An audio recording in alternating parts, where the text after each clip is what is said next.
Llibertat d'expressió! Llibertat d'expressió! Libertad de expresión. Bien, tenemos esta semana, al margen de este acto tan importante del día 25, a final de semana, una cita electoral. Una cita electoral que hay que medir bien a quién se vota, porque no todos han cumplido sus promesas.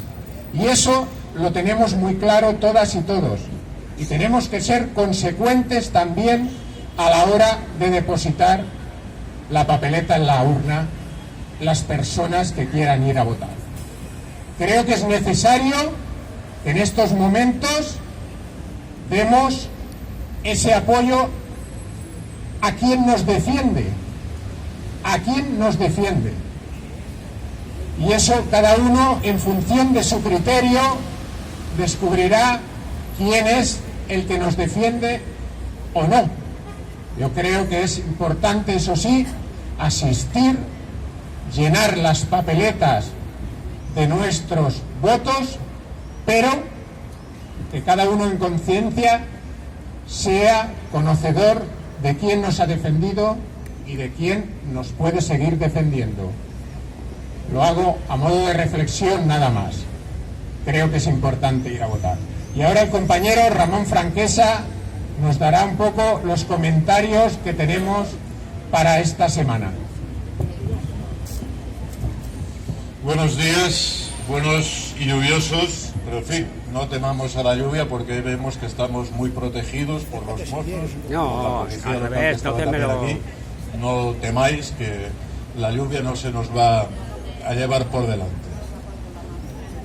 Yo quiero comenzar con algunas reflexiones pues un poco tristes, ¿no?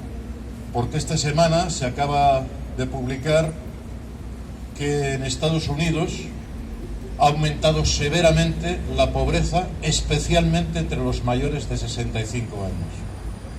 Parece ser que Estados Unidos no tiene problemas en disparar su gasto, haciendo saltar el tope del gasto, llegando, cuando le ampliaron lo que podía gastar en enero, ahora vuelven a estar en las mismas, han agotado los recursos públicos y seguro, como ya decía la semana pasada, que se van a pelear republicanos y demócratas, pero al final evidentemente no van a dejar sin pagar a sus representantes, a sus departamentos, al ejército. No se van a ponerse a imprimir dólares y van a seguir gastando. Pero mientras aumentaba de esta manera tan bárbara el gasto, resulta que aumenta la pobreza, especialmente entre la gente mayor.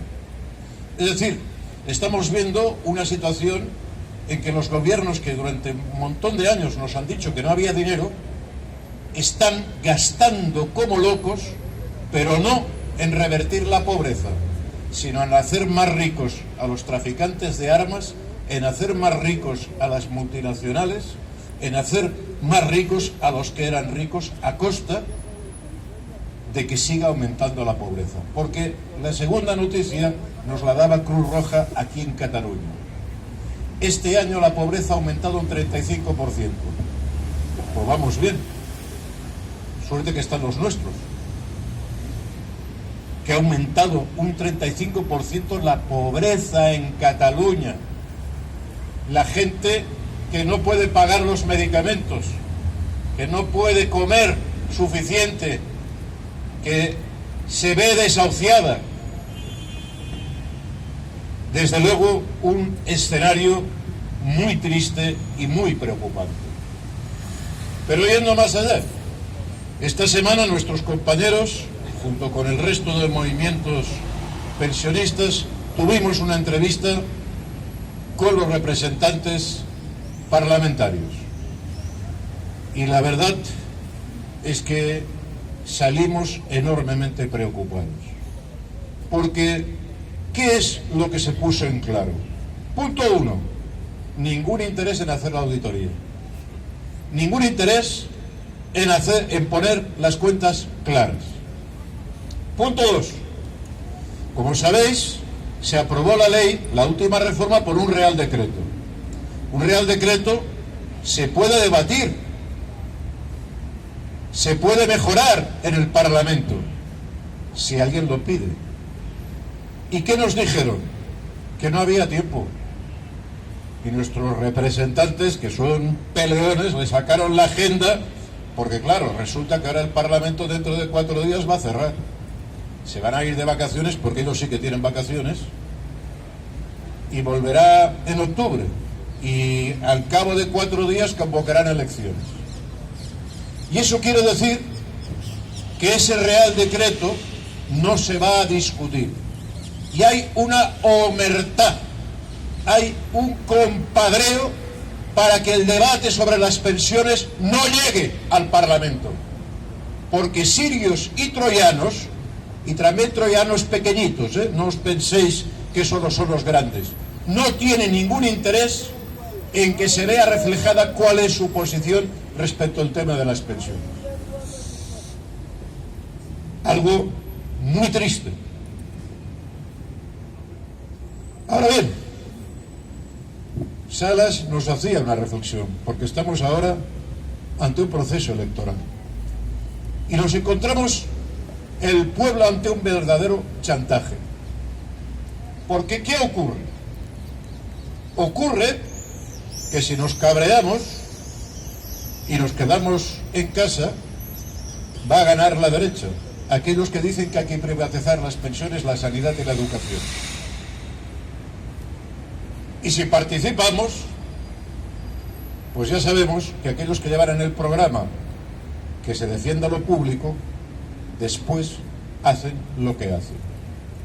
COESPE os llama a participar, os llama a implicarse, sabiendo que tienen muy poca honestidad, y lo decimos abiertamente, y que están presionados por los poderes fácticos. Pero lo que no puede ocurrir es que ese desengaño legitime, como ha pasado en Chile, que ganen aquellos que dicen que hay que privatizar y bajar impuestos a los ricos. Porque al menos aquellos que se presentan, porque es estupendo, uno ve los programas electorales y la sensación que tiene es que cogen nuestras octavillas y las traspasan y las ponen ahí, en la sanidad, en la vivienda, pero luego ocurre lo que ocurre. Pues mirad, nosotros nos hemos de plantear, primero, cerrar el paso a la derecha, cerrar el paso a los neoliberales, y segundo, ser muy conscientes que con el voto no basta, porque con el voto no basta, lo hemos visto, lo estamos viendo. Por eso esta semana vamos a ir al Parlamento y vamos a estar ahí 1080 activistas pensionistas para recordarles que queremos el mínimo de 1080 euros. Y este verano vamos a estar haciendo pedagogía para explicar que esta reforma es un desastre, aunque no la debatan en el Parlamento. Porque si nos callamos, van a seguir dando espacio a la acción neoliberal. Hemos visto también estos días que empezaba a correr un borrador de acuerdo social.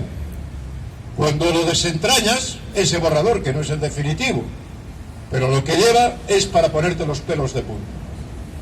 Porque se pone en marcha la privatización de las pensiones. Se invita a los sindicatos y los sindicatos dicen que sí a que en los convenios colectivos una parte de las cotizaciones sociales pasen de la seguridad social a las pensiones privadas. Y eso se negocia, pero no se ha discutido en el seno de ningún sindicato. No ha habido ningún debate público sobre esta cuestión. ¿Y sabéis por qué? Porque mirad, lo hemos dicho, simplificando. ¿A quién le interesan las pensiones privadas? A BlackRock. También a Vanguard, no es el único fondo de inversión, pero es el más importante del mundo. Y BlackRock no es que sea el accionista mayoritario, pero es el accionista determinante ya en este momento de la mayor parte de bancos españoles, y ahora digamos del resto del mundo. Pero no solo de esto, también de los medios de comunicación. Por tanto, ¿a alguien le extraña que en La Sexta, en El País, en la prensa, no salga nada de este desastre? O lo que salga sea puro engaño.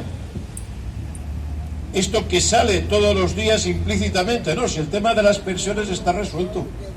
¿De qué se quejan los pensionistas? Si ahora lo que hemos hecho es estupendo, una reforma que garantiza para siempre. Leed los programas electorales que te llegan a casa. Ya lo han arreglado. Mentira. Pero una cosa es que sea mentira y la otra es que la gente se dé cuenta que es mentira. Y ahora lo tenemos complicado. Lo tenemos complicado porque viene el verano y porque hay toda una campaña para intentar demostrar que lo negro es blanco y lo negro blanco. Pero la vida va a mostrar la realidad de las cosas, porque lo que no van a impedir es que siga subiendo el coste de la vida. Lo que no van a impedir es que los problemas que se plantean en la seguridad social crezcan porque le quitan ingresos. Y es verdad que en esta reforma se han mejorado un poco los ingresos, pero claro, añaden 1 y le quitan 5 para confundir a la gente. Y explicar esto en los centros de trabajo a nuestros jóvenes va a ser algo que hemos de hacer como el viejo topo, sembrando, haciendo pedagogía. Y por cierto, no es ajeno a que se agreda al viejo topo, porque basta que miréis el último número. ¿En cuántas revistas de este país se denuncia lo que está pasando en las pensiones? Se denuncia la trampa de la ley de vivienda, que va a abrir la puerta a un proceso de desahucios masivos en el momento que suban los tipos de interés en las hipotecas. ¿En qué revista se cuestiona el gasto militar? Pues justamente a esa revista se la censura. Y estamos en un mundo libre, pero más libre para unos que para otros. Este es el escenario difícil que tenemos. Pero también hay buenas noticias. Y las buenas noticias es que nuestros hermanos y hermanas de Francia siguen en pie. Y el 14 de julio van a volver a la Plaza de la Bastilla, como sus antepasados. Y cada vez el gobierno de Macron está más aislado, porque sí, ha conseguido también algo muy parecido a lo del decreto ley de aquí. Macron tiene competencias por la Constitución que hizo de Gaulle para imponer una ley, pero el Parlamento tiene la posibilidad de destituirle. Y los parlamentarios, que todos dicen que es fatal la reforma de Macron, no lo han destituido. Han cogido, cómete tú toda la porquería, quémate tú como político y nosotros nos quedamos detrás y en las elecciones aquí no ha pasado nada. E incluso el Frente Nacional, la extrema derecha, va a decir que lo registren si ha sido Macron. La típica manera de confundir a la gente. Pero cuando el 80% de la gente está en contra de algo y sigue movilizada y se organiza, entonces resulta que se abren escenarios no previstos. Que nuestros oligarcas se piensan que son una cosa del siglo XX, pero cuando a una sociedad se le roba, se le engaña una vez y otra, se le promete otra cosa y se le da otra, al final lo que nos enseña la historia es que la gente se levanta y se lleva a los oligarcas por delante. Por tanto, lo que está ocurriendo en Francia tiene un enorme valor y sirve como ejemplo para nuestros jóvenes, que todavía están in albis. Todavía es como si este baile de que quiten la sanidad, la educación y las pensiones no fuera con ellos, aquí en España, porque en Francia ya se han enterado. Pero con la pedagogía, con organización, con paciencia, sin sectarismo, sin insultar a nadie, explicando las cosas y lo que hay, vamos a darle la vuelta a esta situación. Y el primer paso, vuelvo a decir, es este jueves en el Parlamento del Estado, pero también aquí en el Gobierno Civil y en otras 10 ciudades españolas vamos a estar presentes para decir que aquí el movimiento pensionista sigue en pie, que nuestras consignas siguen siendo las que dirigimos a la gente y que vamos a seguir peleando en defensa de la gente, en defensa de los derechos que conquistaron nuestros padres y que estos oligarcas no nos van a arrebatar, ni con la guerra, ni con la excusa del cambio climático, ni con cualquier excusa. Lo que queremos es el reparto de la riqueza, el mantener los derechos sociales y el abrir un futuro no para unos pocos, sino para toda la sociedad. Adelante, la lucha es el único camino. Llueva, truene, gobierne quien gobierne, las pensiones se defienden. Gracias, Ramón.